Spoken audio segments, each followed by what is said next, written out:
All right.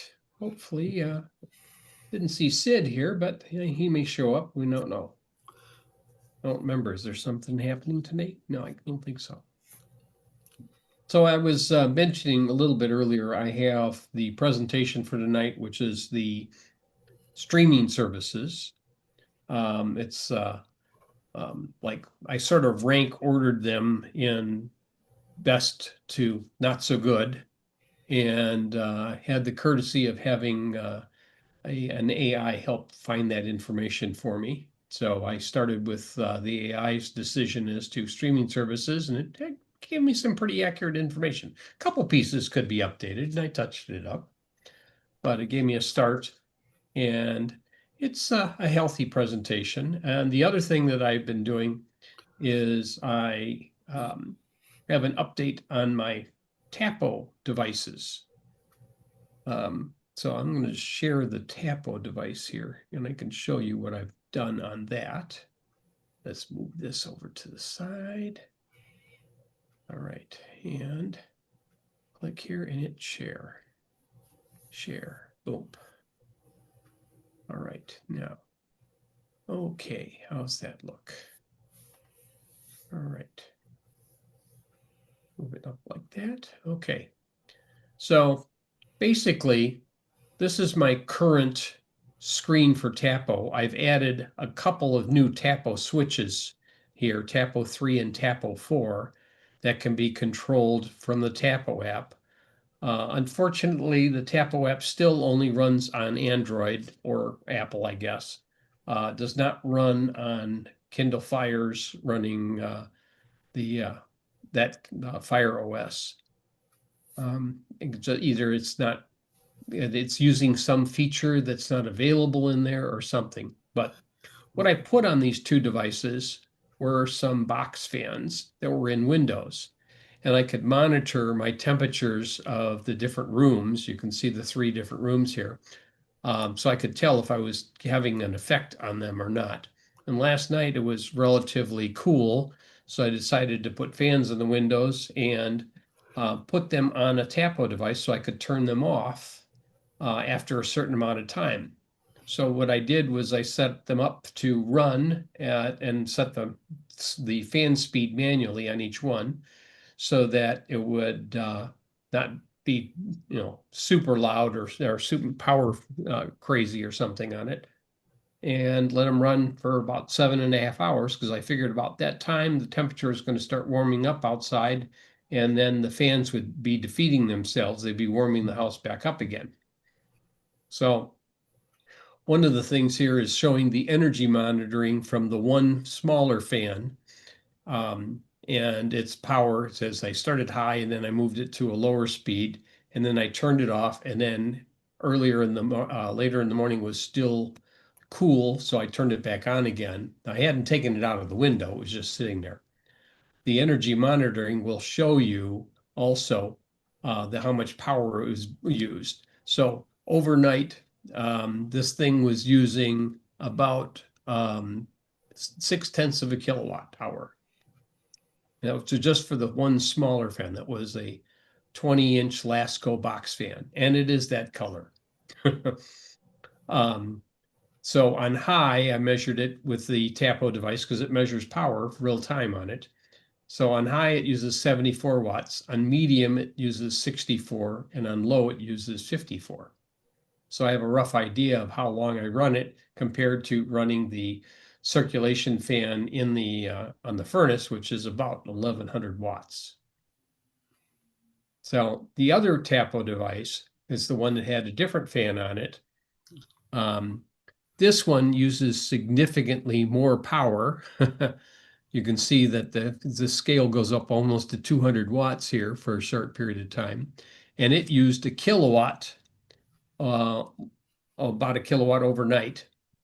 And I've recently updated the cost inside the app to be my 20 cents a kilowatt hour, so it'll be a different number on here. I did this snapshot earlier. So it used, I'm sorry, here, this month. So it used so today it was 8.8 kilowatt hours. And this is the picture of the fan. Yes, it has a replacement grill on it because the old one broke probably about 20 years ago, and I continued to use it. This fan is probably probably over 40 years old. On high, it draws 177 watts. Medium, it draws 105, and low, it draws 74. And for your edification, it doesn't make a difference whether the fan blades are clean or dirty in terms of the power use. Because the way it would look before I took the picture, I would not be allowed to show it to you.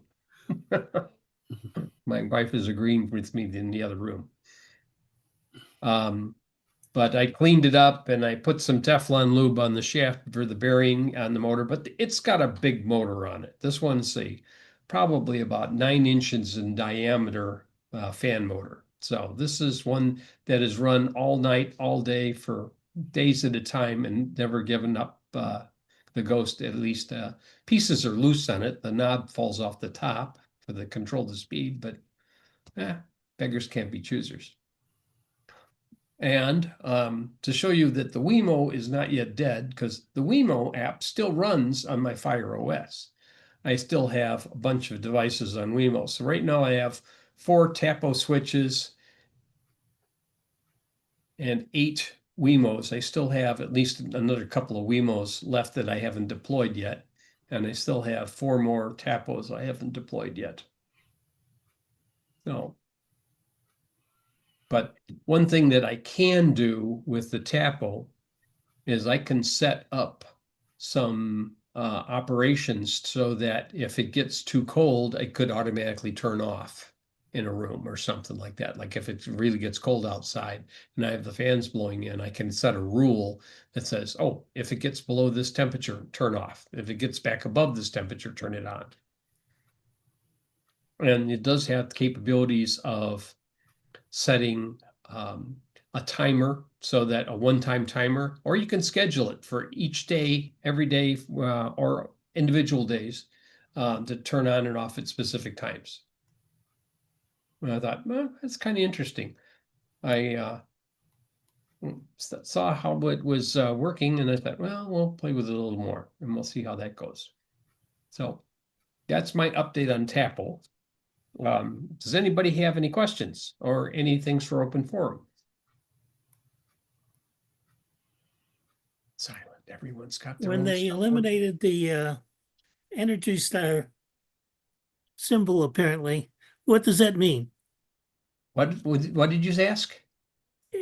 Apparently, they're eliminating the Energy Star rating, the things. And I don't know The what only that reason means I can exactly. think of why they would ever eliminate Energy Star is because the EPA is no longer going to enforce it per the directives from the man that sits in the golden throne. Well, was there something about the ratings in Energy Star that they were complaining about? Well, they just don't like the idea. They don't want to save money on any of it. They just say, hey, hey, why should you have any restrictions on anything? They want to go back to burning coal. Okay. And I think the guy who wants to burn coal should have a coal-fired plant down the block from him.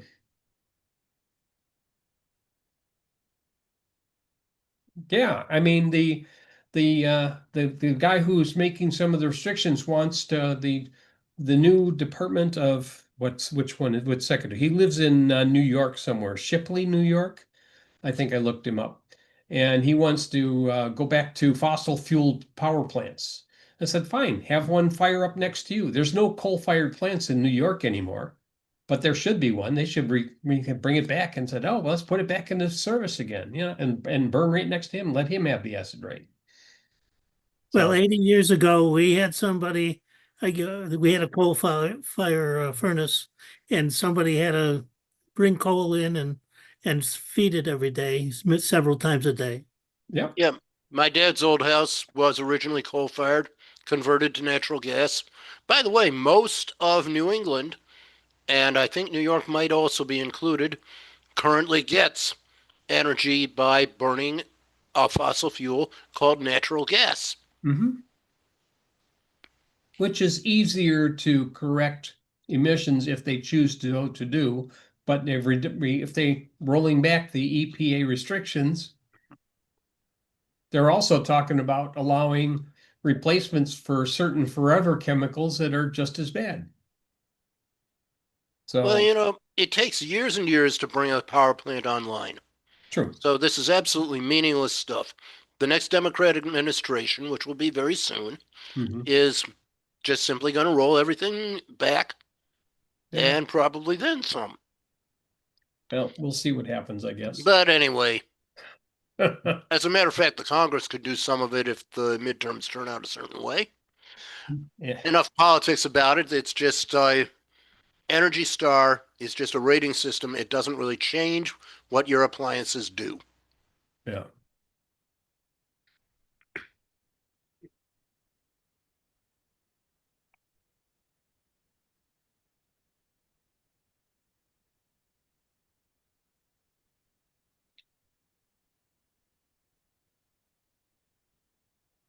It Okay. is. 32-bit zoom. Bye 32-bit zoom. That means the Win 10S's don't work anymore? And the Win 11S?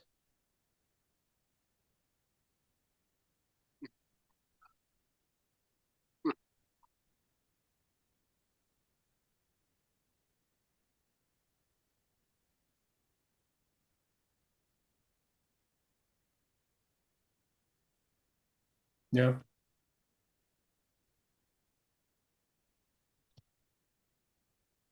Well, you can continue to run that version of Zoom on there, just don't let it update until it stops working. What they did with the Win 7 versions.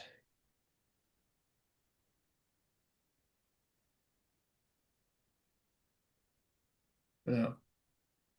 So, I mean, this is one idea for a Windows 11 machine that I've moved some of my stuff to. Not a lot. I'm basically just use it to run Zoom and some other operations. I'm able to keep a Microsoft copy of 365 on here, so it has all of the same tools that all the other ones do. That's one of my possible solutions for moving past the Windows 10 drop dead date. Of course, I think the Windows 10 drop dead date is probably going to get moved out. No, You don't think it's going to move out? not this time. However, the ESUs, the extended service updates, are going to be pushed heavily. Yeah, well, something like that. I mean, I still have some Win 7 machines that are, happy as a clam. They get their Microsoft Security Essentials updates, and that's about it. And occasionally Microsoft Office update, and that's all they worry about. But I have to keep some of those around because some of my legacy devices at church require Internet Explorer Mm. because they used an ActiveX extension to activate for a video camera interface, which I do occasionally have to use to retrieve the video on the thing. They don't have a separate answer for that, and I loaded the latest software release that was available for that NVR circa about 7 years ago. And back then they still had Internet Explorer, so they didn't think about trying to move off of it. There still is in LibreOffice an ActiveX extension, which you can install. You don't have to. Mm-hmm. And it will run ActiveX things that businesses use. Okay. Even in Windows 11. Well, I'm not sure on this particular ActiveX extension. I think if it's not in administrative mode, it tries to relaunch Internet Explorer specifically with the extension enabled. If you're already running Internet Explorer as a admin level, then it appears not to have to do that. So it's Uh, checking something. Yeah. doesn't Edge also have an IE mode or an IE emulating mode? It does, but when I try and run it through that, it relaunches itself, and then I don't lose access to the screen that I'm trying to access. Okay, so you lose Yeah, access yeah. then. Either Chrome or Edge, when it tries to do the same thing that this was working with Internet Explorer, end up relaunching the program, and then I ending up with, it flashes the screen I want for a second, and then it goes black. I'm like, "Ugh." Oh, So either I need to find a way to reverse engineer the ActiveX and engineer it so that it doesn't need it. Yeah. I've found that if there's an ActiveX file and you go to attach it to an email in Outlook, it won't accept it. It won't, it doesn't let it through. But if you zip it up and then change the zip file, that goes through. And then you can open Sometimes it you up have the to other end. put the zip with a password on it and don't let Outlook know what the password is. No, I think the latest version is more stringent than before for security reasons. Well, I'm sure they never, well, because that was a thing you could add to Outlook in the past. And having an ActiveX extension was basically executable code, which it is. So I don't know if I can find anything that will help me reverse engineer the original code, but it's something I'll look at. hmm. I'm sure the NVR software itself is probably running a type of Linux because I don't think it's a large amount of memory available. The other thing that I had to deal with recently was the power supply. One of two that drive this particular unit failed. One was a 48-volt power supply, which I understand was providing power to the remote cameras via the Ethernet cables because they're wired cameras. The other power pack was a 12-volt 5 amp, which ran the unit itself. So I had to find a replacement, which I actually put in the code, and I found a replacement power pack, and I ordered it and had it in my hand, and then realized that the power cord was about 3 feet too short. And it did not have the IEC connection on it. It was wired in. So rather than cutting the cable and testing it that way, I just put it on a outlet strip extension and made it work that way. So it still works. Yeah, it still works. Oh yeah, yeah. And I updated the software on it to the last version, so I thought, okay, that's as far as I can go. But I Hmm. know there's going to be some people when they've said, we need to have a security policy. We can't share passwords. They're like, okay, well, then you need to find another answer for this and just bring more money so we can buy a new NVR. And make sure that that's 4 digits worth of money. Yeah. NVRs are not cheap. Hmm. Yeah, this one has two 4 terabyte drives to do continuously recording. So, and then people are asking me, yeah, can you get the camera footage from last night?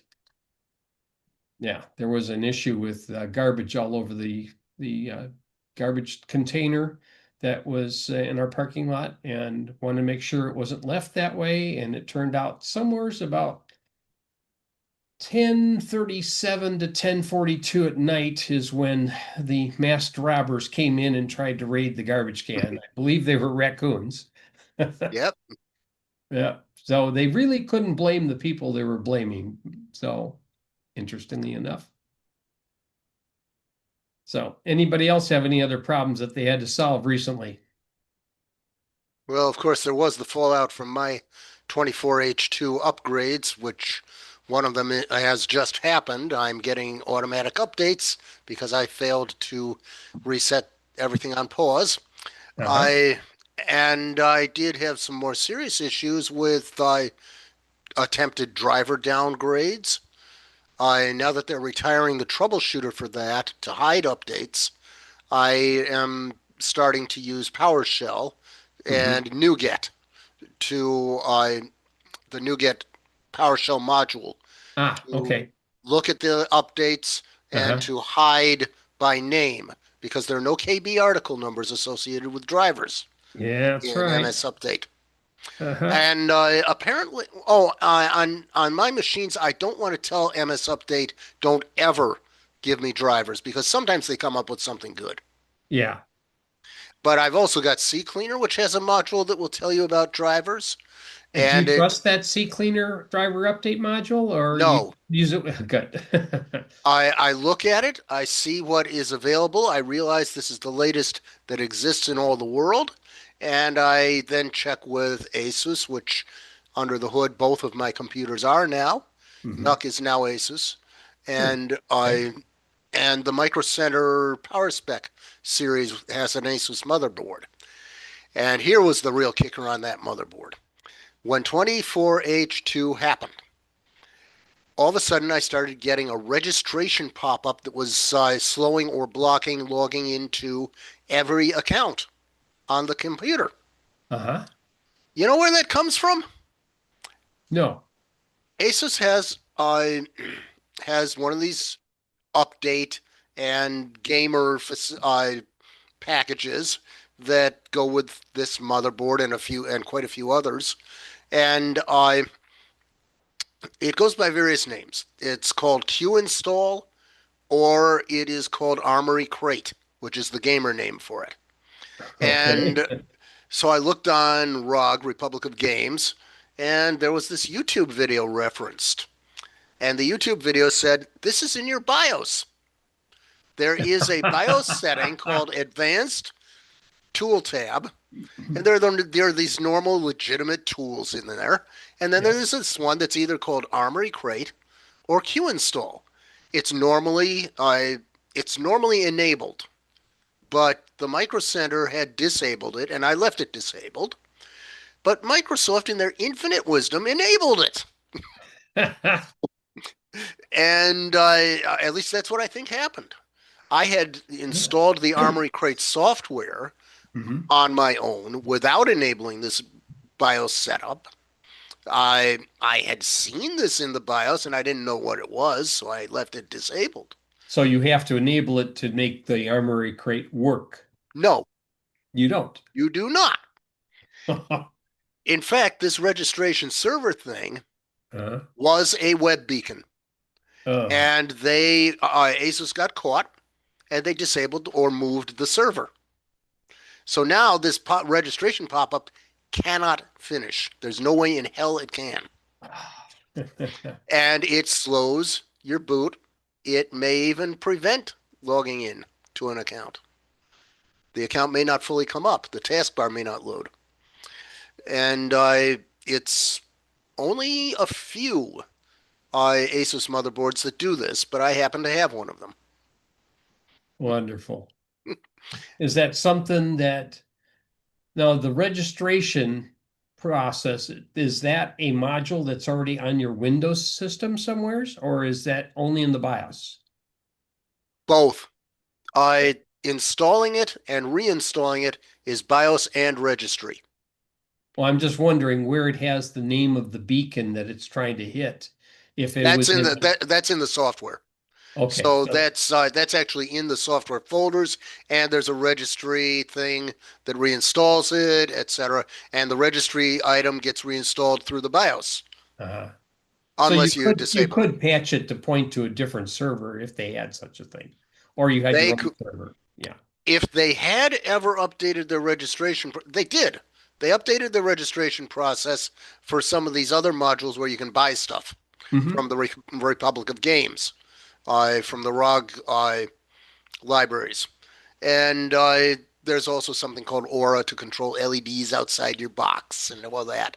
Yeah. All kind of cool stuff like that. I might even be able to control my Red Dragon keyboards with it and all that sort of stuff if I were really a gamer.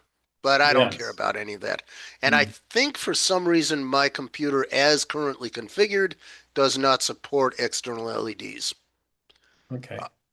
I also could put a graphics card in the computer, but instead I decided I needed fast USB-C ports.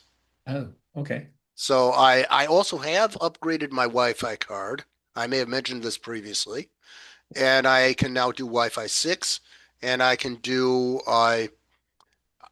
Tim disappeared, and I can do WPA3. Oh, I just a little footnote about Linux.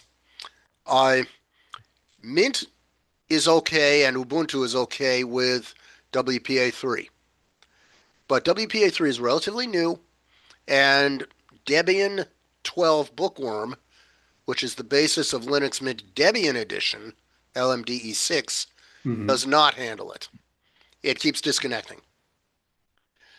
Oh, sneeze guard. Yeah. You need one of those buttons like they have on the radio shows. I do have a button, but I didn't want to try and reach for the button to push it at the same time. I just clicked the mouse instead. Yeah. Well, anyway, Yeah. so So Debian 12 is the problem with it? yeah, Debian 12 does. Debian 13 Trixie has support for WPA3 and Wi-Fi 6. It's just that Debian 12 is getting long in the tooth. Yeah. And due out this summer or fall, it depends. Mint is not on a cadence the way Ubuntu is. Mint 22.2 will be out with Linux kernel 6.8, and LMDE7 will be coming, and it will be based on Trixie, which is Debian 13, Hmm. and that should solve the problem. So that's the Wi-Fi issue that I had. In Windows, no Wi-Fi issues, and Windows loves these little pop-ups that tell you, "Hey, you just upgraded to Wi-Fi 6. You just upgraded to WPA3. Whoopee!" And a little confetti. Yeah. And yet they still want to do these automatic updates, which I was trying to block, but that's got nothing to do with the 24H2 upgrade. Was the 24H2 offered to these units, or did you have to manually do it? I use a small utility from Gibson Research called In Control. Okay. Yep. It controls the 6 registry settings or the group policy. I have Okay. Pro, so it controls both. All right. And so I have registry settings and group policy, belt and suspenders. I and so I released control with In Control and changed it to 24H2 and locked it into that.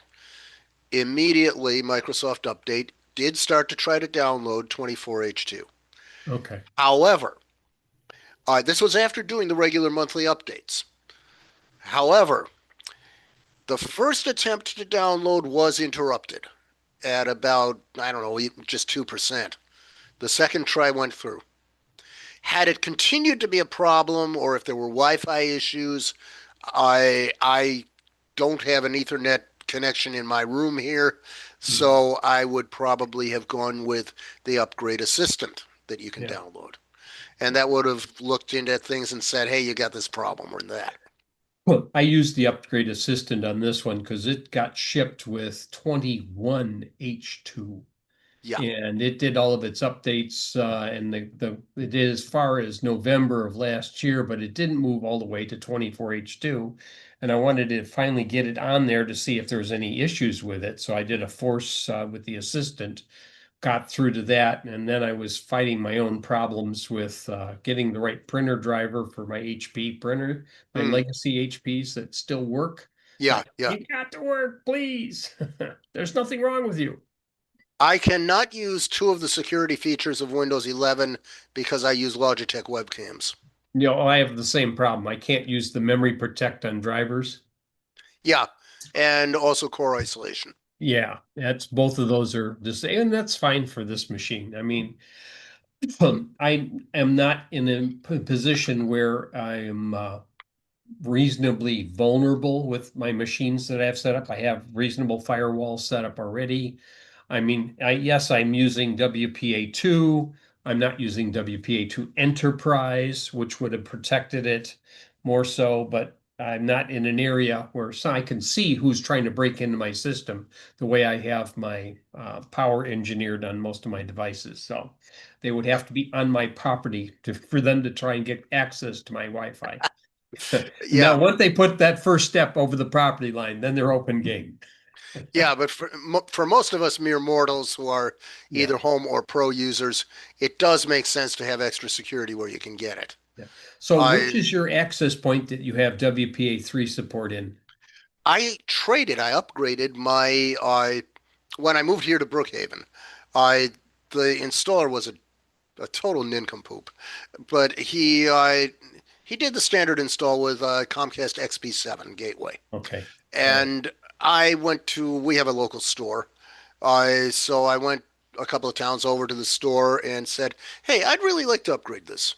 And they said, and I said, "I can't go through to the XB10 without limiting my ability to use battery backup for my VoIP phone from Comcast.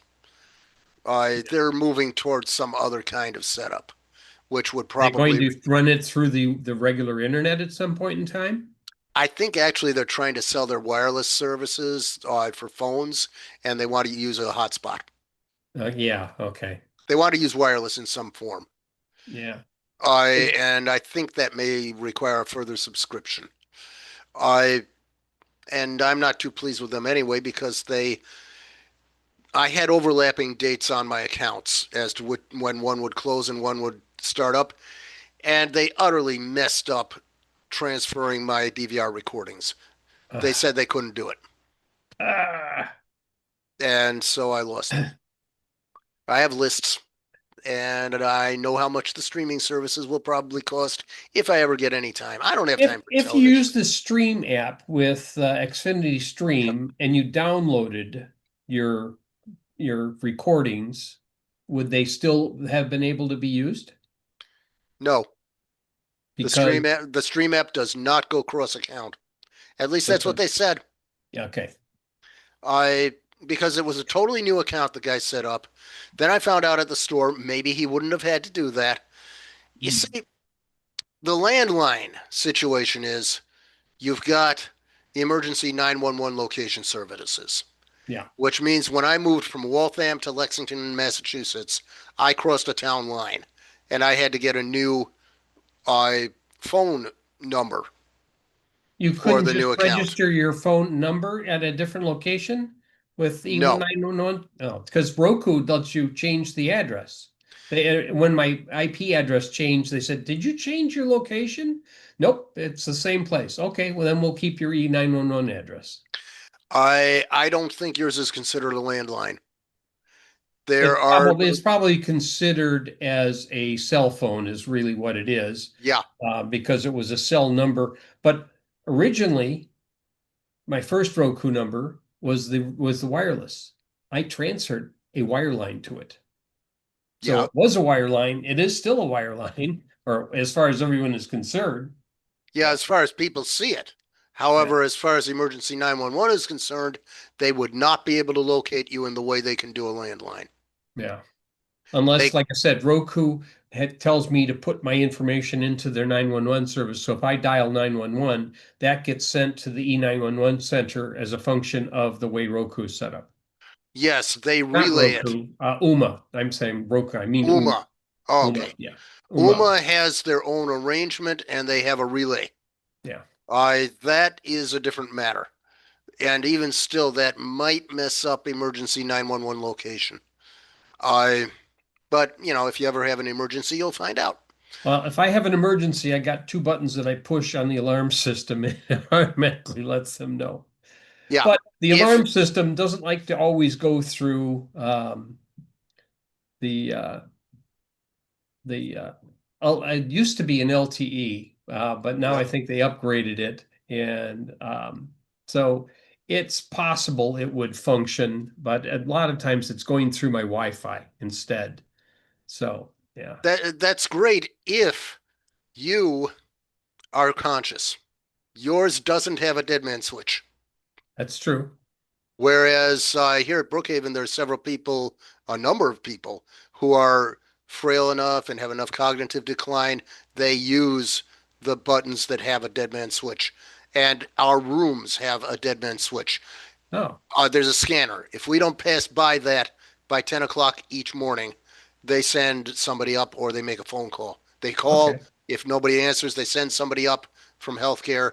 And if they find that you're on the floor or anything, or you're not responsive, or you're dazed and confused, then they do a rescue. Ah, okay. Well, that works out then. And we do have emergency poles in our toilets and everything, or next to our toilets. So yeah, it's different when you're in a healthcare facility. Yeah. But still, Comcast. I upgraded to their XB8 gateway. The Uh, XB8 gateway will do WPA3. It does all the Wi-Fi 6 that you need. It's not quite as up to date with MIMO multiple channel as the XB7. And that's the only real advantage to XB7. XB7 can handle multiple gigabyte speeds, and the gigabit speeds come from MIMO. mhm. I so I'm limited to what, 2 gigabits? I think I can live with it. I'm considering looking for a new router, wireless router, and I'm sort of toying with, do I just want to go to um, Wi-Fi 6, or beyond that, one of the sevens or something. Just the price of the units. They call them quad band. I don't know why they think they have to call them quad band, but that's what they do. Uh, Yeah, that's the other thing the XB10 can do. It can do Wi-Fi 7. okay. I was looking at the TP link, even though I know TP link is supposed to be possibly compromised Chinese stuff. That's definitely a possibility, but likelihood, I don't know, is the AXE 16,000, I think it is. Looks like it has capabilities on 6 gigahertz of doing 15 gigabits per second or something like that. Ridiculous. Way faster than my modem is currently set up to handle anyway. So I've sort of toyed with maybe getting a replacement for my old Yeah. ACS 1900. Hmm. I've had to, I had one issue with my previous, I had two ACS 1900s I ordered. They were both refurbed at the time. And the one that I had currently in service started giving me some issues about trying to log in, and it couldn't reach the Linksys login. So I was unable to access the admin section. I'm thinking, what's your problem? And I was trying to see all the devices that were present on the network, and it was locking up on me on the screens. So I said, time to get out the other unit. So I swapped the one unit for the other, restored my previous configuration to it, and sent it on its way. And everything was working fine again. Turned off the Linksys admin and said local admin only. I don't need the other security here. So we'll disable that because I don't access it remotely. But I'm sort of toying with an idea of, like I said, maybe it should just go and get a Wi-Fi 7 capable unit and go from there. Because then I could do WPA3 on some of the computers, but I would still need to keep an SSID with WPA2 Yeah. for my legacy devices especially on 2.4. Yeah, that happens with the Comcast router gateway that I've got too. Yeah. I The other thing that showed up again, this is a Linux thing, not a Windows thing, is that I I swapped out my Wi-Fi card in my PowerSpec tower because my old card did not do Wi-Fi 6. Okay. And I got an Asus I I think it's a half-length card. So this It is a PCI card, not a PCIe. USB interface. Yeah, it's PCIe, and for Bluetooth, you take that little wire and you plug it into the Yeah. 9 pin and the 4 pin on the card. Hmm. And then you've got Bluetooth 5.2 or 5.3. Okay. But anyway, Wi-Fi 6, and it's got the antennas. And so for Windows, this is fine. Windows is good with it. It's got all the drivers, all the firmware. But Linux has been pushing their firmware and their drivers outside of the recent kernels. So it's elsewhere in the system. And you have to track down your firmware and your drivers and put them in manually. So I did that for 2 computers, and Let something me like guess, four. you're using a find command to look and see which folder it's in and go recursively? No, I looked in online forums and Oh, they knew exactly where it was, and they knew exactly where to get it from the kernel maintainers. Because Intel has recently made a policy that they no longer post drivers for their computers or their chips below the 11th gen, and they're going to move it up to 11th and 12th gen won't be supported pretty soon. And they Oh, no longer have their repos or their libraries, especially for Linux. And fortunately, the Linux kernel maintainers do have them, okay. going way back. So But that's where you find them. they'll keep them somewheres on a repository, so you always have access to them. Yeah, and I went to that repo and fetched what I needed. It's not as bad as having to look at. Oh, you do have to look at exactly what they're called and their GUC, DH something, and et cetera, et cetera, et cetera. It's a pain and a bother. But once you do it, you can copy it from one Linux install to another because it's just firmware and drivers. Interesting. It's Yeah, it's not at all like Windows where everything has to be installed fresh on every machine. no, that's nice.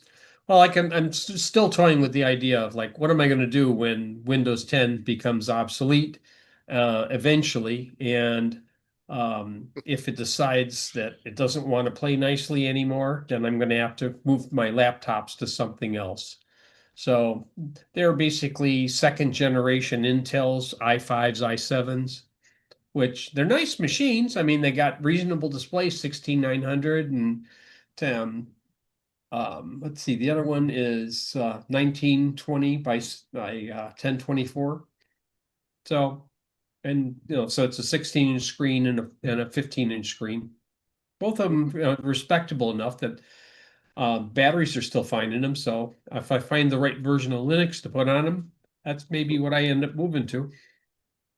Yeah, if you're doing anything like LMDE, I wait till 7 comes out later in the year. And even Mint, it might be a good idea to wait till 22.2 comes out. That'll happen around summer, early fall. Mm-hmm. Maybe I later in have the to fall. worry about which desktop manager I'm going to be using, or is GNOME gone? I Ubuntu uses GNOME. I Mint uses Cinnamon, which is their invention. And LMDE uses Cinnamon by default. You can put other desktop environments on it just like any Linux. Okay. Well, I would be the my luck. I move to the one that's going to get obsoleted first. the one that you can't move, the desktop you can't easily move from one distro to another is KDE Plasma. Yeah, that I was familiar with. But other desktop environments, all the way from XFCE, all the way up to GNOME, as you said, and Mhm. Cinnamon. A lot of Windows users would like Cinnamon, I would think, and some Apple users would like Cinnamon. It's fairly familiar, fairly similar workflow. Yeah. Well, I mean, if I got to try and support, if I'm going to try and break into this thing that wants to use Internet Explorer, there'll be a Linux laptop sitting there that'll be able to do that. And the other device that I have that's Mhm. somewhat obsolete as well that I need to do something with has a problem that requires Firefox to access it, and it needs the old TLS handshake to be re-enabled. Yeah, Linux would be more likely to support that than Windows. Yeah. So if I could find a way around, like I said, the ActiveX module and either Hmm. retask it, retarget it to point to something else, Yeah. But but if you're gonna hack into anything, you'll probably be in the command line anyway, so the desktop environment doesn't matter. well, I think I still could get the access to the command line. There is a way to get to some of that as well. But there's a limit to what you can do in the command line mode. I'm sure I could probably get access to if I could log into the Linux kernel on the NVR, I could do things there. But the Honeywell, I'm sure that they locked down the command line interface on that Oh, because it is a secure card system. hmm. Said, oh, you can't get the root access to that. That would be heresy. Still, there may be ways. You just don't know Yeah, them. there may be ways. That's the way to look at it. You just don't know them. Yeah. Go on the dark web, find out what they are. Yeah, I'm sure Honeywell is looking at the dark web anytime somebody posts something to that extent. I know there is a tool that you can get to manage the system on a PC Hmm. to access your card key system, but they want way too much money for it. It's like over $1,000 license for one seat. Like, come Yeah. on now. I bought this thing already. Give me something I can access it with. Yeah, but anyway, my NUC went pretty much more smoothly, except it has more drivers that had to be updated. Yeah. Let's see, did anything go wrong with the driver updating? No, just that driver downgrade issue, which is pretty much the power spec only. Okay. So you're back up and running on the next until you're good until they do 25H1. Wait a minute. It's almost too late for that, isn't it? My 25H2 won't exist. There may be a Windows 12 coming out sometime. You sure they don't want to go right to 13? Yeah, Lucky 13. Well, LMDE is using Debian 13 next time. You know why, why it was Windows 10, because 789. I know. It's partly because some systems that were referring to 98 or 95 used they used 2 digits. And because they were using 2 digits, those would be the same digits in some cases as Windows 9 if it had been enumerated that way. Oh, It's an okay. internal issue inside of Windows, and it dates back to probably DOS code. You mean Bill Gates code? Possibly that far. Possibly that far. It's how they track versioning internally. Did everyone see the copy of Microsoft Basic that Bill Gates posted? I have not seen that. He posted the original Microsoft Basic that they used to generate with, and I think it's based in PDP-10 Mhm. because they had basically card images and such, and that's what they had to quickly get something up and running that they could port to an 8080. Blast from the past. Bad blast from the past. Okay, any other questions before I go ahead to the presentation? Yes, go ahead, Bert. I have an awkward problem, which is sort of in left field. I got a new Apple Watch, and at midnight every day, it goes off crazy for 2 minutes with the loudest alarms possible. That, and even though I've tried to shut down all the different settings, it still goes off from 12 o'clock to 12:02, which means I can't go to sleep. It's the weirdest thing, and I don't know why it does it. I've shut down the various notifications and haptics, but what it's doing is it's taking the data for that accumulated during the day and resetting it back to zero. That's weird. And That's you what don't I have an thought. alarm set at all? No alarm. I've turned off everything that's an alarm. The only thing I can suggest, Bert, is before you go to bed, put it in the refrigerator. I mean, I Then try it and will cover it look up like so I'm not disturbing my neighbors. It's that loud. And Does- it doesn't. Doesn't it have some biometrics? It might call you in dead if it sees your temperature go down to 40. Well, whatever it's doing, I, every day try and figure out a way to shut it down.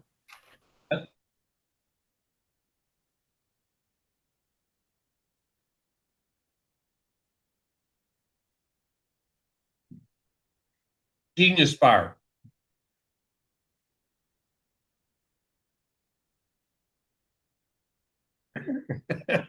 But this is all at midnight, so that's not going to happen. But the other thing is, I've tried to ask Copilot for an answer, and it gave me a whole bunch of stuff, but all those things didn't help. You didn't ask Siri nicely. Whatever, just my insanity of the day. Yeah. Did you unpair and repair? Um, a lot of the stuff in the watch is reading the phone. Yeah. And it says in the forum, it says if the issue persists, next unpair and repair your Apple Watch, choosing to set it up as a new watch rather than restoring it from backup. I haven't tried that. Yes. Thank you. I'll see. And clear all alarms definitely before you do But that. part of the problem with that is this is all attached to the phone in Yeah. terms of making Yeah, calls. yeah. Well, if you unpair it at 11:55 and then repair it at 12:06, you might be okay. I understand. bedtime app might be the problem. Bedtime app. If you turn off the bedtime app, it might stop. Well, I haven't tried shutting down the settings that look at your sleep. That's Yeah, something you could still try, but I I don't think that does it. I don't know what the bedtime app is on an Apple Watch. I don't think it's health related. I think it just sets it would be logical it would be set to midnight by default, but it sets something about reminding you to go to bed or something. Let me Right. see what the bedtime app It is. wakes you up to go to bed. Yes, you should be in bed by now. Let me see what the No, app really that is. I've taken all those things off. It's designed to help users manage their bedtime routines and improve their sleep quality. Right. The That's app just an alarm. offers sleep tracking, smart alarm, Right. bedtime stories, meditation, and relaxing sounds. I got Oh, you all that. The selected the smart alarm for alarm the bedtime stuff is all story. shut down, and I Yeah. set the time for where it tracks my sleep 4 different ways. Yeah. And that's I've played with all that. What you might try is uninstalling the app and reinstalling it, and then set it up again. Well, it's more a matter of shutting the phone down when it's already linked to my phone service is what I Yeah. don't really want to do if I can get it. That's what they mean by repairing. You have to Yeah. shut all that down and then redo it. Right, I know, but then I got to go through AT&T and play all that No, you again. shouldn't have to go through AT&T, right? It depends on To set this up so you can make an emergency phone call. Yeah, yeah. Or you can receive phone calls. That's the AT&T part. They actually assign a phone number to it as part of the service that hooks to the watch. Well, Yeah, then there's the Genius Bar, or you're going to end up going to AT&T and said, "My phone keeps dialing 911." yeah. It is possible AT&T and their tie-in may also be tripping the trigger. Well, there's probably some setting that I haven't found yet. Most This thing likely. has a lot of settings. Yeah. This is why people recommend a full reset so that all those settings go away and you set them up again. And you My only have the old ones you want. Yeah, my old DVR wakes up every time at noon and at midnight to check to see what it has to record or not record, and then it goes back to sleep again. But I can hear the thing start up, and I can hear the hard disk spinning, and then it thinks for a little bit, and then it shuts down again. Yep. Well, Things to anyway, do at midnight is to that's the reorganize craziness the going on queue. here. Yeah. I can't go to sleep early. Nope. Well, Well, you just have to watch after midnight until it goes away. yeah. Well, that's what I've been doing, actually. Okay, well, I'm going to go ahead and start my presentation and we'll see how far we get through it. I haven't heard any more storms come through, so I think I'm fortunate. But that could change in a moment's notice. So what I'm going to do also while I'm here is I'm going to send out copies of the presentations as well via the chat. So in case something happens, you'll have a copy of the PDF. All right, good. So, music streaming services, what do you hear? Okay, I started by making a list of what I wanted to cover in here. And I said, well, I'm kind of oblivious as to some of the other services out there. So I asked my favorite Google person to tell me about all these things. And it said, I'm going to require an artificial intelligence to answer your question. Here's the answer. So, before I get into it, little question about dynamic range. Okay.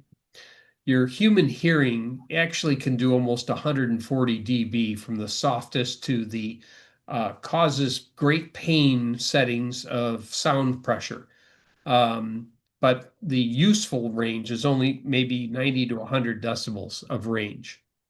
A typical CD audio dynamic range is 96 decibels in the standard implementation with wave file encoding. Super audio CDs have a way of increasing it with either dithering or other techniques to deliver over 120 dB of dynamic range. 24-bit wave or free lossless active codecs have a theoretical maximum of 144 dB of range. However, if you have things like dynamic range compression or basically similar types of things where it's called companding, it will actually compress the softest and the loudest so that there's more stuff in the middle range so that you're easy. Sometimes you can't hear people whispering on a TV program because you're too far away from the set. And then when they start screaming, you get pushed back in your chair. That's when they have this thing on some TVs and some other places.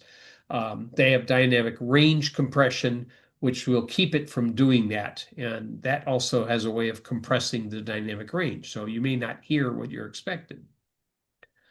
Some of the music streaming top ranked by quality is Tidal is one that came up first in this list. It uses the high-res FLAC codec. And it has, if you have the Hi-Fi Plus, then you get the 24-bit 192. Otherwise, it's a 24-bit 96 kilohertz, slightly lower resolution. Free lossless audio codec is what FLAC stands for. There's several implementations that are very similar to each other. The bit rate can be over 9,000 kilobits per second. Okay, so 9,000 kilobits per second is 9 megabits per second. So you better have a pretty fast path to what you need to listen with if you're trying to use the super high res. Guess what that means, folks? You're not going to be listening to super high res with AirPods. Anything wireless that uses Bluetooth, because Bluetooth don't go that fast. Only if the Bluetooth, it bypasses it and uses Wi-Fi. And if it bypasses and uses Wi-Fi, then you got to carry an extra battery pack with you. So the question is, if you're really looking for these super high resolutions, you may want to see, well, what am I listening to them with? I got a pair of speakers here. I got a pair of do I have wired headphones? Do I have wireless headphones? Good questions. I'll bring that up again for, later in the presentation. Second in ranking, QoBuzz. It also has the max quality, but I think they offer that at the same price as the basic. The $10.83 per month is really an annual charge that basically you pay for a year in advance, and that's what the price will get down to. Almost all of these services are hitting within 50 cents of each other in terms of actual cost. Seems like these guys got together and said, here's the price we should charge per month, nothing less. So on these, I've also given you links to the website and their offers in case you want to go look at any one of these as well. That way I don't have to make the presentation super large trying to figure these things out. Third and fourth, Apple Music does 24-bit, 192 kilohertz, high-res, lossless, using the Apple lossless audio codec. Used to be proprietary, but it's not anymore. They put it in the public domain so that other people would utilize it as well. It can use other playback mechanisms if you don't support this. Amazon Music Unlimited uses FLAC as well, free lossless audio codec, but they have a nickname calling it Ultra HD. But again, $10.99 for Prime, $11.99 for non-Prime. See, about the same price. Also ran. I'd never heard of this one before. Deezer Hi-Fi. This is like CD quality, 16-bit, 4.1 kilohertz. It's good. It's not high res, but it might be more than adequate for what you're trying to listen to. I mean, if the thing you originally listened to was a CD, guess what? This is going to be the same quality for streaming. Maybe if you're a super, picky audiophile, you might be able to hear some of the differences, but a lot of people can't. Least fidelity. These are probably the two more popular ones that people are using. Spotify and YouTube Music. So Spotify is using a relatively lower rate codec. It's not lossless, so it does lose a little bit when it is encoded. They have announced a Spotify Hi-Fi, but that still hasn't come out yet that I know of. I didn't see it anywhere on their Spotify. You can use either the app or the web player. If you're using the web player in a browser, it defaults to AAC, which is a little bit lower bandwidth as well. Again, $11.99 a month. As an option, you may be able to also get 15 hours a month of audiobooks in their library that you can listen to as well. YouTube Music uses AAC at 256 kilobits per second, which means it would probably work fine through any pair of AirPods you're listening to without having to transcode it or vocode it down. It can also use Opus or Eclipseless audio. Those are other vocoders as well. Sample rate is typically 48 kilohertz. The bit rate can be 320 kilobits per second or higher. It can be 320 for mono, 256 for two channels each. So that's 512. Eclipse audio, two channels. You can have up to 18 different channels if you have super surround sound. And that's the link for it. Again, $10.99 a month for ad-free premium. $11.99 would allow downloads. Of course, you can just use YouTube free and then deal with the commercials every time they pop up. Then they cost you nothing.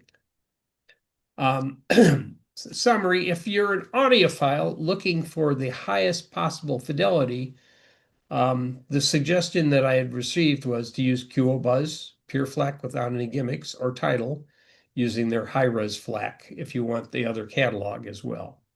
And if you're already in Apple, well, you can always use Apple Music, especially for if you have your Apple Watch and you want to listen to music on your watch. Okay. What does your computer support might be a good question. If you wanted to know, you can right-click on your sound icon in the system tray to get the open sound settings. This is on Windows 11. It might be different on older operating systems. So you can say, open the sound settings, and you can get the sound menu, and you can say, right here in the middle, device properties. You click on that, and you get this screen. And the first thing you want to go over is over to advanced device properties.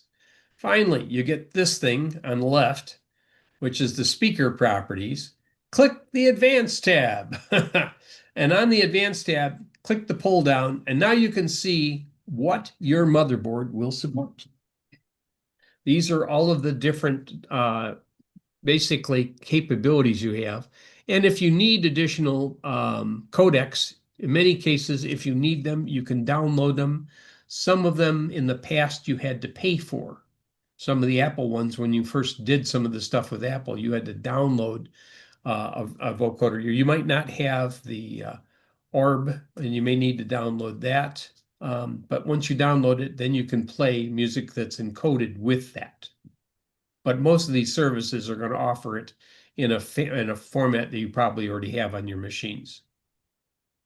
All right. Just because your motherboard has CD level audio and up to Blu-ray audio doesn't mean that's what's able to be delivered to your ears. Qualities of the speakers. I mean, look at any laptop and tell me what quality that speaker is, even if it does say Bose on the outside. I guarantee you it is some Chinese knockoff inside. Older Bluetooth will also limit your high def options. If you're not doing Bluetooth 5.3.x or whatever the latest one was, you may not be able to get the right capabilities to download. There are some different wireless headphones that you can use that have special enhancements for obtaining high def audio. But you're starting to get into some really pricey stuff. You're talking $400 or $500 for a pair of earpods. If it doesn't support it, it's going to take your high res FLAC and downgrade it all the way down to AAC so it can go into the Bluetooth. And some of the older Bluetooths are even slower than that. They might have the subrate codec as well. So they typically max out at only 48 kilobits per second, 24-bit. So having a higher resolution audio source, not going to buy you anything if that's what you're listening with. And again, Bluetooth might decide to use AAC instead if you're not a wired. I know some of the wireless ones, you can click up a wire and use them as wired. And you can get higher resolution that way, but you're defeating some of the purpose of having wireless headphones in the first place. Here's what you might see on the older Bluetooth devices.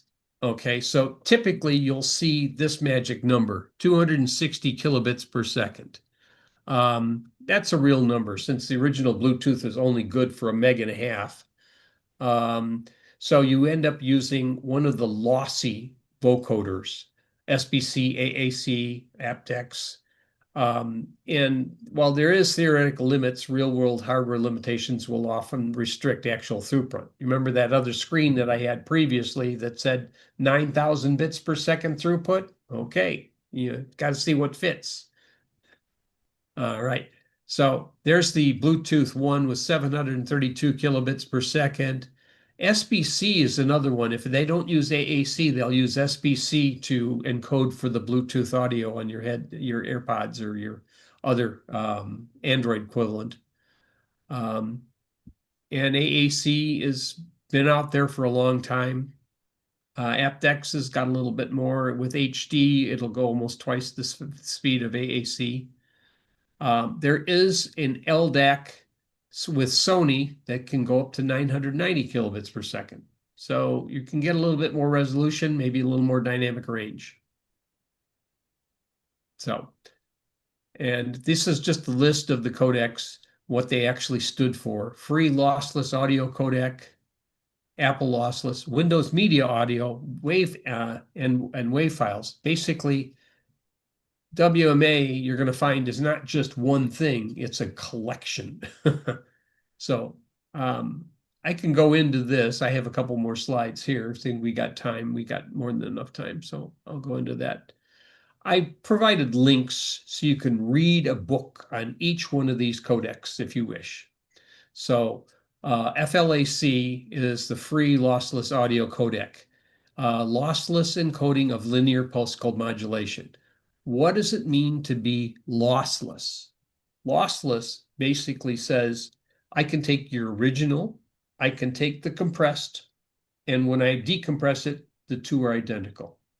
I haven't lost any information between the original and the decompressed after it's been going through the compression algorithm.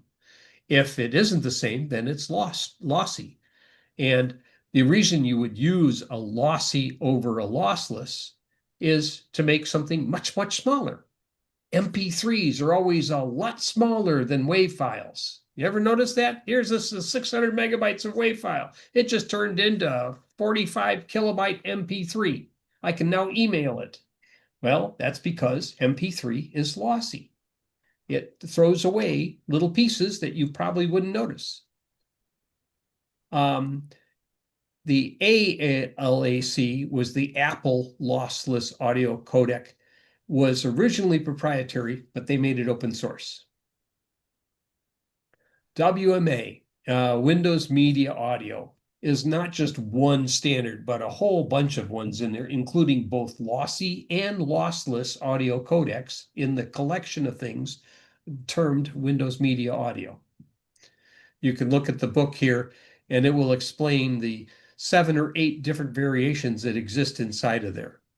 WAV file can either be compressed or uncompressed with linear pulse code modulation, typically used in CD quality audio. That's lossless by definition, because WAV format, if it's uncompressed, it is just bits basically. It's not compressed at all.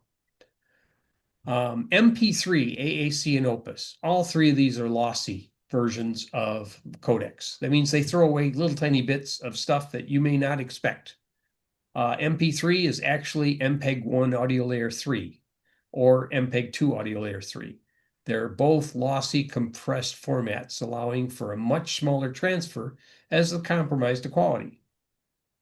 So you wonder why all these things you used to be able to download into your phones were MP3s?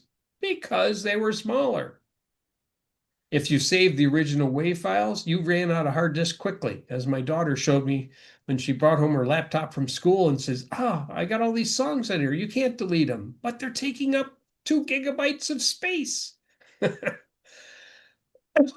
was back when audio sharing was a thing, 25 years ago. AAC is another lossy compressed format, originally part of the MPEG-2, which got moved to the MPEG-4 standard. And Opus is the international IETF, an experimental task force, is the one that standardized that. No, Internet Engineering Task Force. Thank you. And that's a standards organization that typically gets involved with network standards and cellular standards. And finally, SBC. It is a very simple, low complexity subband codec for Bluetooth devices. So your Bluetooth devices don't have a lot of processing power. And this helps them have battery life in hours instead of minutes. The problem you have in many cases when you have a very complex or a very compressed encoding and decoding mechanism, you start to spend processing power to decode it in real time so you can listen to it. And that is a trade-off on battery life. So not all of these portable devices may be able to support AAC, or they're certainly not going to support some of these high-end encoding mechanisms, lossless, because they can't handle the bandwidth, 1, and 2, they don't have the compute processing power necessary to do it in something that sits in your ear. And you definitely don't want your AirPods to get hot while you're listening to them. So, and that's basically what I have. Okay, so I will open it the floor for questions. Ed, you used the term vocoder, Yes. and I had to look that up, and I posted in chat what I found. Okay, good. Sorry, vocoding is both codecs and yes. So you've given the Codecs and music, yes. and it has an interesting history. We used to talk about all of the vocoders being used in cellular phones. One of the things that I did many years ago when I was with the IDEN group, we were concerned with how intelligent the voice could be made with the smallest available packet, so you didn't use as much RF resources or bandwidth to communicate. And one of the ones that was quite ingenious that had a patent on it was one that the old IDEN push-to-talk radios used. The ones that they used for their dispatch calls was specifically called VCELP. And I don't remember what the acronym stands for without looking it up. But basically, when we were talking vocoders and codecs and stuff like that, WAV files for us were 64 kilobit. of which it was 8,000 bytes per second of 8-bit bytes, and that is uncompressed telephone audio. And now you're trying to say, how finally can you split it with various types of vocoders? And VSELP's bandwidth was like 4.2 kilobits per second. So you could have two VSELPs almost for the price of one uncompressed telephone call. And that depending on how you compressed everything and packaged it on a T-span, how many voice conversations you could transmit on this T1 span from the cell site to the host switch. But galaxy far, far away. Yes, Bert, you had your hand up. Yeah, what about MIDI files? MIDI How does that files fit into are, all this? yeah, MIDI files is another kind of encoding. Okay, that's you're going to find some stuff, but it's more MIDI is more for computer music files. Is really what MIDI is. Usually, I think the original implementation of MIDI supported a SCSI interface. Okay, files. I mean, these files are like 7K. Yeah, but basically it is storing musical data, notes to play specifically. Okay, and that's how they would play them, and that's why it was super compressed.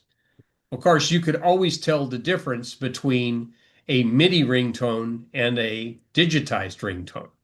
Because one would sound like it came out of an Atari box, and the other one would sound like what you wanted it to sound like. Yeah. Okay. MIDI files used to be the way you could play music through keyboards. You could record the MIDI file, and then you would play it back through the keyboard. It would be just like you played on the keys. So it sounded great, in place of you playing. Other Well, it's questions? still there somewhere there in Windows, so you saw it Oh, come. I'm sure. Yeah, I'm sure it is. But the original MIDI interface used to go out through your sound card or your the old joystick connection or something like that. There used to be a special 15-pin D connection that would interface to your MIDI sound cards or your MIDI device, and you would control it through those. Somewhere's around here, I probably have one hiding in the basement. I don't know where. But it's got to be somewheres in the region near the original IBM PC-1 that's down there. No, I haven't tried to see if it will power up at all. Hmm. All I would end up is a green screen because it's an old monochrome display adapter machine. Yeah, for what I paid for that machine, I could have purchased 10 of these little mini B-Links. Yes. Other questions? Dennis, you look like you had a question in your head. Nope. Who signs it? Who is actually, just point of order, who's actually using any streaming services? So which one do you use? Spotify? You're muted, I think. No sound. No sound. Yeah.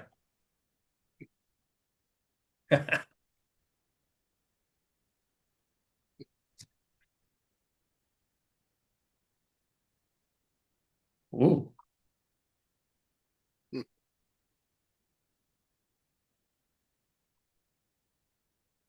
Okay. All right. Yeah. Share.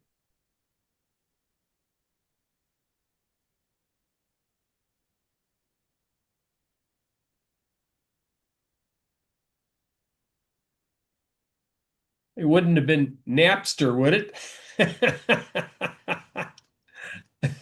Well, there are inexpensive ones like Music Unlimited, Pandora, and Apple Music.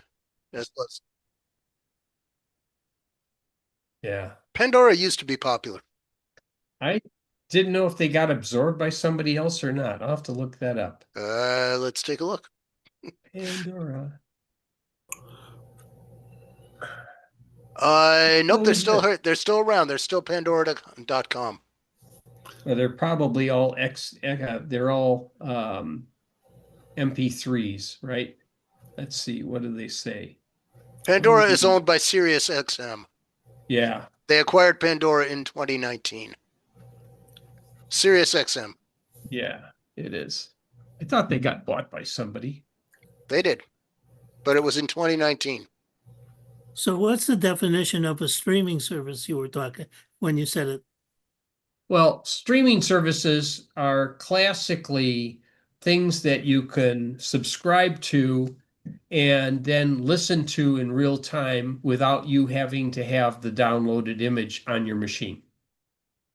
But basically, I mean, everything's a streaming service. I mean, in a sense, every app, um, you look, YouTube has that context in a sense.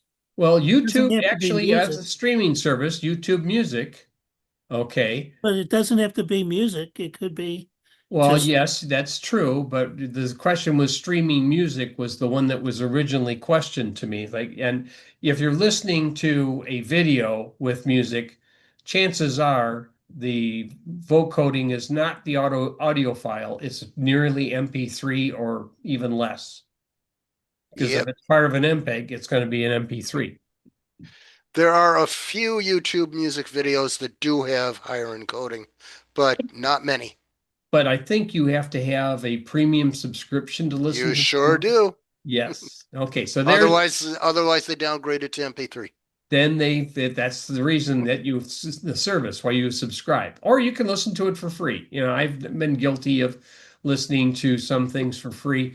I'm not sure where Amazon gets some of its things when I tell it to play some particular song, and it doesn't come through with any ads in it. Like, okay, so where did Amazon get it? Is this like a sneaky way of using Amazon Music and just pulling it out and putting it on my Amazon Fire tablet?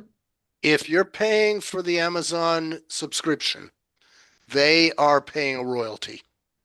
Then they may do that for short amounts of things that you may do on a Fire tablet.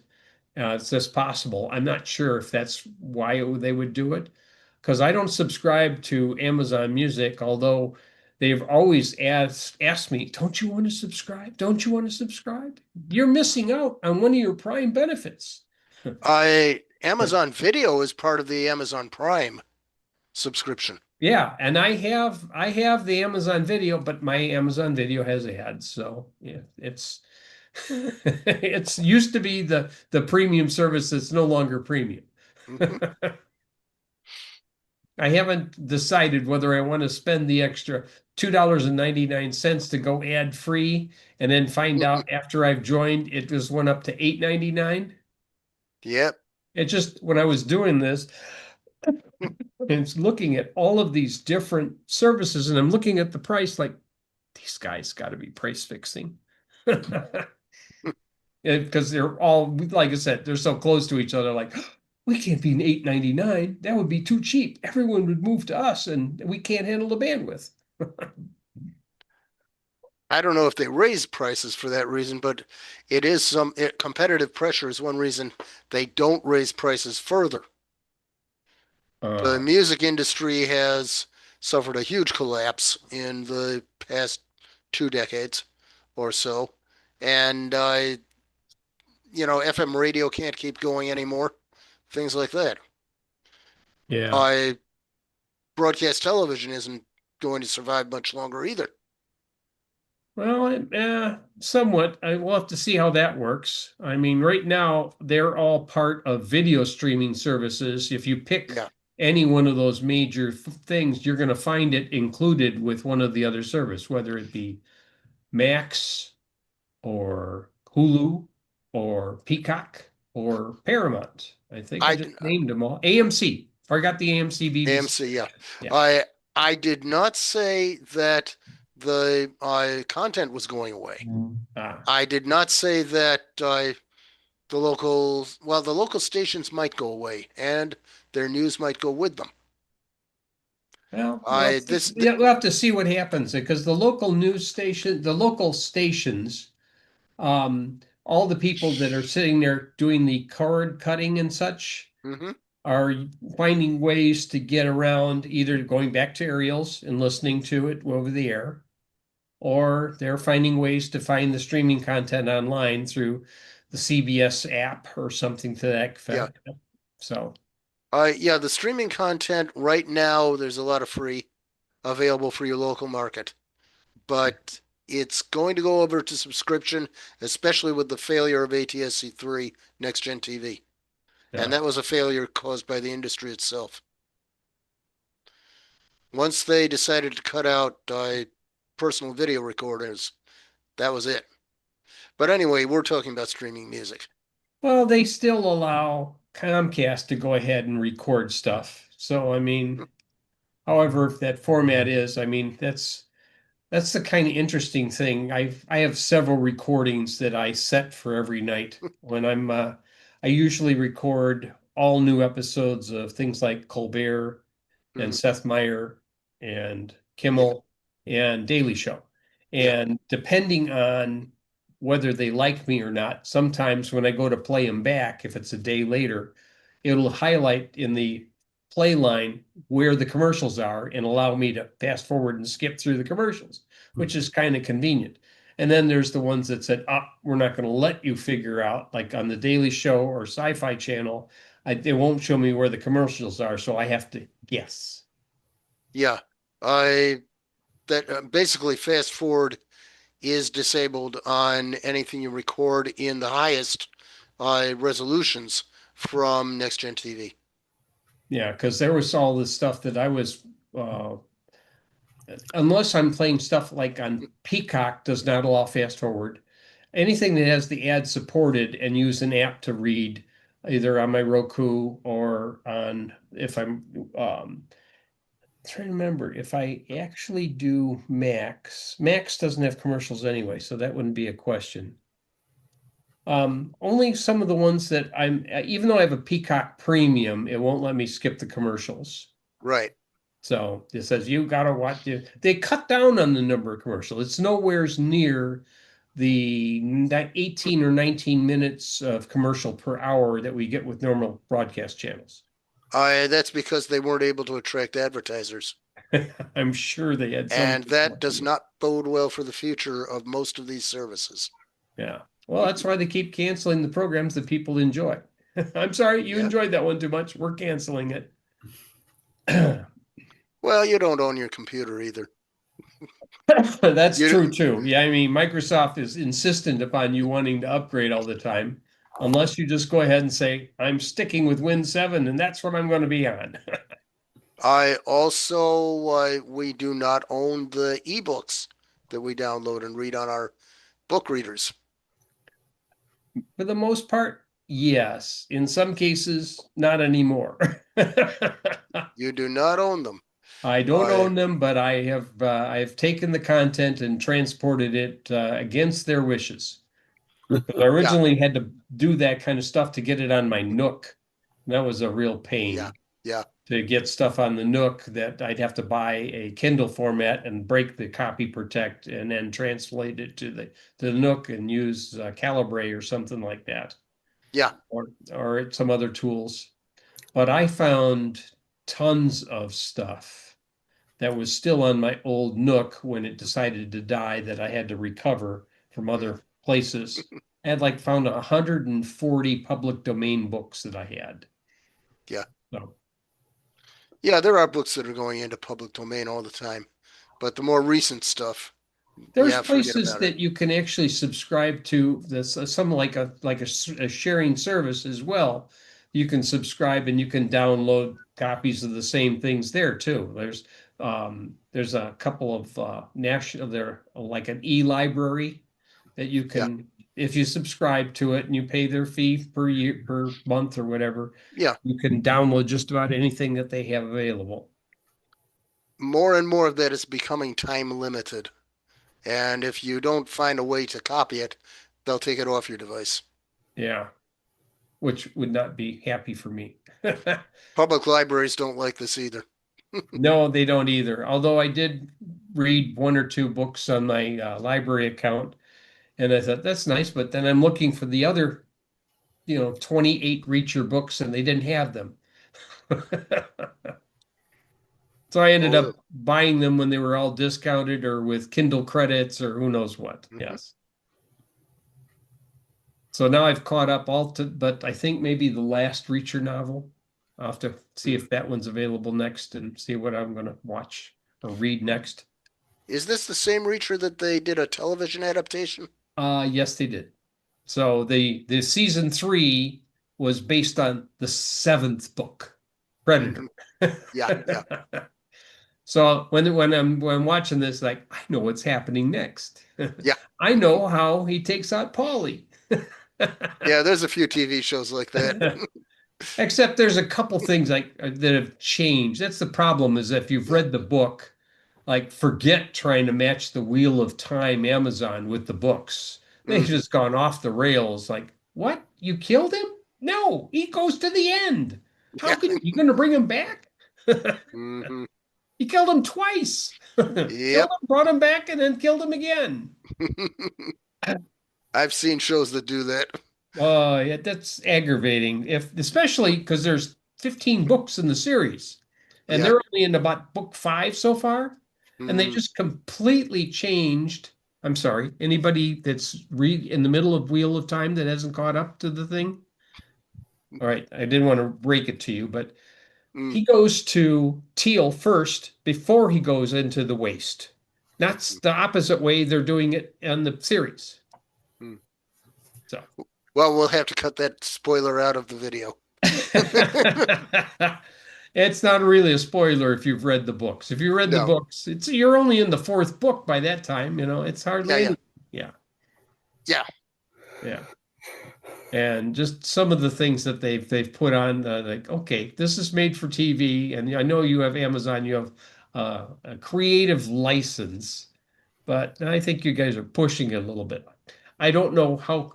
I didn't try and see if any of the other stuff with the rings, how close that matches some of the Tolkien books. I what they've done since the movies does not. It has Yeah, that's nothing. what I was It afraid of. has nothing to do with it. It's often its own take. Well, there is a book that I happen to pick up that I haven't read yet. It's the unpublished or unfinished stories Yeah, the that unfinished go tales. Unfinished Tales. I have that book, and I think some of this is coming out of there. Loosely, but probably not.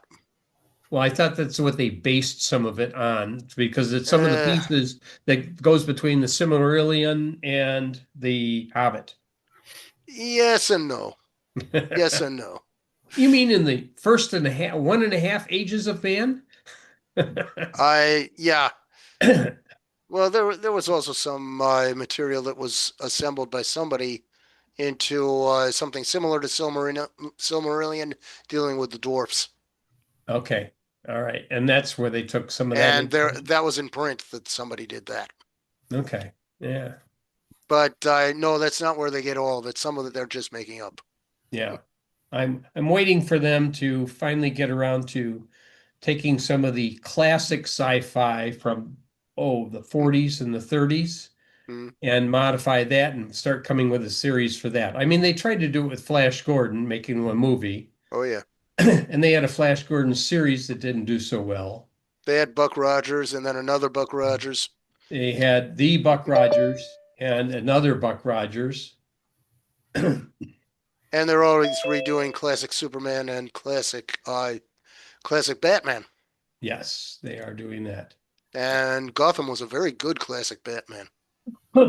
Yes, that was. Anyway, I'm sure we have computer related things going on here. Yes. Other questions? Dennis, you've unmuted yourself. You're going to ask a question. No, I didn't have anything. I don't use a streaming service. I know my wife, they use like Spotify where she works, and she has something in her car which Bob mentioned, Sirius XM. Sirius XM. Yeah, but I think she gets that more not because of the quality of the sound, but just because you can pick what kind of genre of songs and like listen to that genre as for as long as you want, or Yeah, that's how just the Fox News. That's how the Fox News people maintain their echo chamber when they're driving. Well, again, you're not supposed to wear headphones when you're in a car, so you're not looking for super dynamic range. And there's just something about car noise which starts to become deafening. That's why they added modes on most car radios that say, as you drive faster, make it go louder. Yeah, And except you can control that, how much louder you need it. I'm running except with the windows open. Make it really loud. except with an EV, it doesn't really get all that much louder. True. Yes. Yeah. Oh well. But anyhow, and this is so I had the I'm not sure if Terry, if you have access to the stuff that's in chat or not, or if I have to resend it to you. But I have the copies of the presentations that I sent in chat. Fine. Oh, maybe I can resend that again. Let's see if I can do that just to you. yeah, I think if you come late and open chat, you don't see the previous stuff, I don't think. No, you don't. I thought, well, Then again, the meeting chat is usually saved, Yeah, although that might not save the documents.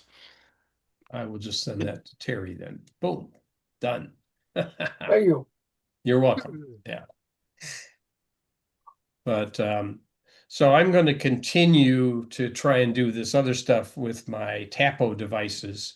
If I can figure out the right way, I can, like I said, put fans in windows or something, or circulate air, and be a lot less expensive than trying to keep the uh, air handler running all the time. I'm considering finally upgrading my thermostat from the old thermostat I've had to an ecobee that I've had in a box for years. But I have to rerun the wire. And one of these days when I have enough time, I'm going to rerun the 8 conductor wire between where the thermostat is now and the furnace, because it only has 5 wires now. And you're limited to what kind of thermostats you can utilize if you only have 5 wires. Do anybody know why? No. The reason is there's a heat, there's a cool, and there's a common. Okay, so there's 3 wires. Okay. If you're not set to heat or cool, the power is sent down the heat and cool, the 24 volt, and the return is the common. So in order to have power to run your device, you have to be able to tap the hot or the cold line and only draw enough power that doesn't click the relay in the furnace that says turn on hot or cold to run your device. If you need more power than that, you need an additional line to come in from the furnace that goes to the transformer, the 24-volt transformer, and then you can break off and rectify it and filter and make your own regulated power supply that runs your intelligent device. Because last I checked, anything that wants to run Alexa or the equivalent needs a little bit of processing power to be able to be sensitive to a microphone and an internet connection. So that's why they use a 8-wire connection. There's a way to get around it by using this little dummied up pigtail and a connection on the board to be able to get by with a 5-wire, but that's a compromise. You're not getting the full control capability that your thermostat is capable of doing. But I wanted to say, okay, if I put the ecobee thermostat in line and I'm able to control, and I have these other temperature sensors around the house, so I know when a given room is too hot or too cold, I can tell, oh, we need to circulate the air for 10 minutes and see whether or not it makes that room better, temperature better. So I may do something like that. I don't want to have to come down here and turn the fan switch on every time I think I need the fan on and then turn it off when I'm done. Because I know if I come over here and I flip that switch to fan, it starts using up electrical energy at the rate of 1100 watts an hour. Maybe a little bit less than that. But you see the point is that if you leave the fan blowing all the time, you're using up more power than you probably need to. So the one thing I was talking about earlier, Terry, is the fact that I had hooked up a couple of window fans to my tapo switches. And I had them in the windows last night when it was nice and cool, and I was blowing in air, and I didn't want it to blow it in after the temperature got warm in the morning. So I looked at what time it was supposed to get the temperature to go back up, and I said, okay, you're going to shut off both fans at this time. Boom. So I turned it loose, went to sleep, and when I woke up, the fans had turned off. Able to go down, take the fans out of the windows, seal up the house, and we are still operating without AC today, right now. Let's see if the temperature, usually about this time is if I had the air conditioning on, it would start to think about turning on. But right now, my outside temperature is still 82 degrees. What is my entire temperatures? My indoor temperatures. Basically, I am at 77 degrees. So my air conditioning could have been on right now if I wanted it, but normally it will turn off at 77 degrees for what I have it set. I usually have it turn on at 81, turn off at 77 during the day. And at night, it let it go down a little bit cooler. But if it goes down cooler and I put the fans in the windows, I'll do that. So, and did I use a lot of power to do it? Well, according to these nice thing about the tapo switches, unlike the old Wemo switches that I used to use, they also measure how much power the device has using while it is plugged in to that device.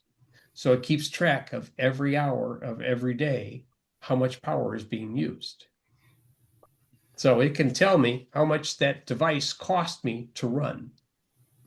I could plug it in on a refrigerator, leave it set on all the time, and it would tell me how much power my refrigerator is using. But my refrigerator already tells me that anyway. So since my refrigerator is already Wi-Fi connected. Yes. I did not hook up the stove to Wi-Fi though. I can see no valid reason for hooking up a source of flame No. to Wi-Fi to be able to No. turn on an oven in the middle of the night. Just something about that. Don't need. What's the matter? You don't want your next day's meals to be cooked for you already? I'm not worried about that. It doesn't go from that. It's not one of these ovens that goes from freezing to cooking in a matter of hours. No, this is only a cook mode. So Yeah. if you left it in there and you expected it to cook, it may have also generated some botulism along the way. That'll cook right out. Yeah. That's the problem with botulism. It's a poison. It's not Yeah. just bacteriological. Yes. But it can be broken down by high heat. Yeah, but that's usually on the clean cycle. Yep. It's not going to be something that's necessarily desirable, yes. No. But the nice thing about the temperature devices is it'll track the temperature over. I have three, I actually have five of these little temperature sensors that go with the Tapo hub. So the Tapo switch temperature and humidity sensors automatically can be placed around the house. So I at least know what the temperature is before I have to go into that room like, oh, I should have turned on the fans. It would have been nice and cool by now. But I can see how it's progressed overnight. And I think last night it was at 75.7 at 9:45. And overnight, it got down to 66.6 at 6:45. And then it got warm again. And right now it's at 77.2. Humidity is now up down to 55. It was above 60 earlier. Mm. And that's something I never had really taken into account. I mean, people always say, humidity is high or low. Based on the temperature, the humidity dynamically changes. There is no fixed humidity during the day. As the temperature goes up, the humidity changes. Even inside of a room like this, my humidity changes all the time, going up and down. As the temperature goes up, it changes the humidity. As it goes down, it also changes it. Yeah, So- dew point is a better measure of that than relative humidity. Yes. So, but it's built into these sensors, and I had looked at other sensors in the past, like what Ecobee will support for its like remote thermostats and such, or remote sensors. But they used to run the little lithium button cells, and that can be pricey getting the lithium button cells and replacing them every year or so. These ones that I got from Tapo run on a couple of alkalins, AAAs.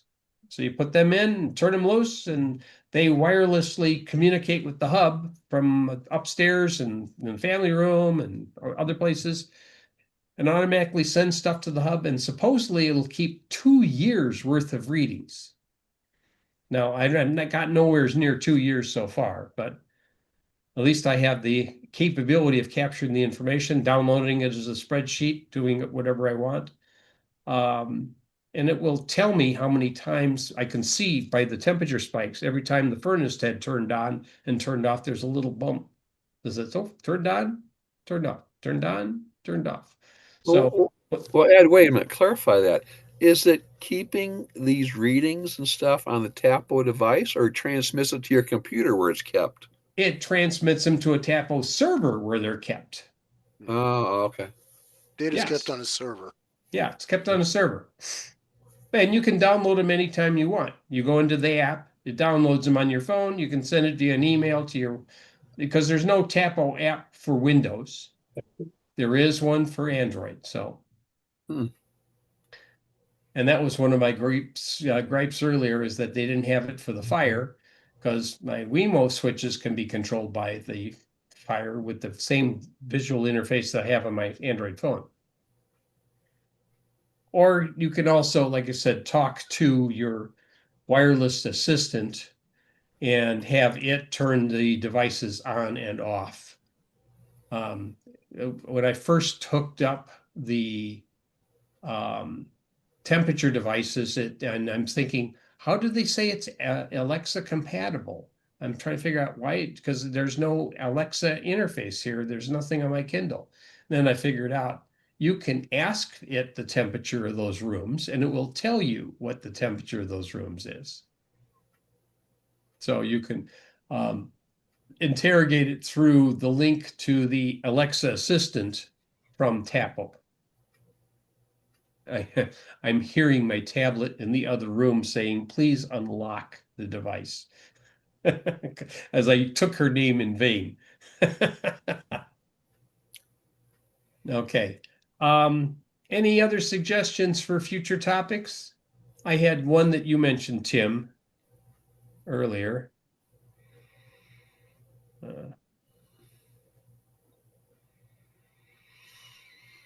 But I'm open to any other suggestions. Bert, any requests? Nothing comes to mind immediately. Run for office. Run for office. You must be a CCS person. So does your apple come from China or India these days? No, no, no, no. I'm saying the stuff that I saw from CCS saying, hey, it's time for elections. We could always use an extra vice president or two. I was very surprised to find out that we have the Pope.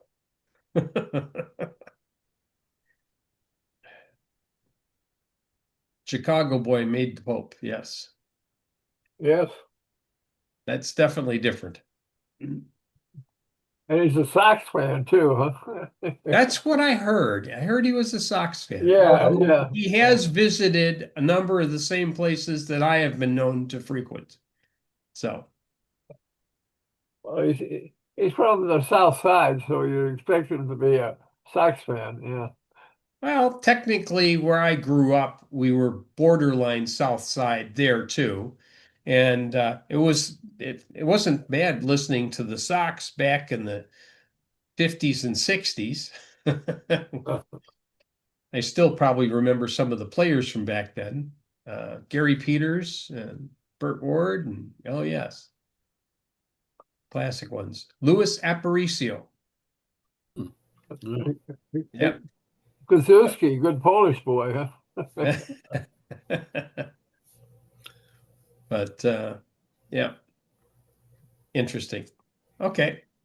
Well, if you guys got any other suggestions, go ahead and send me your suggestions. If not, I will go ahead and stop the recording here.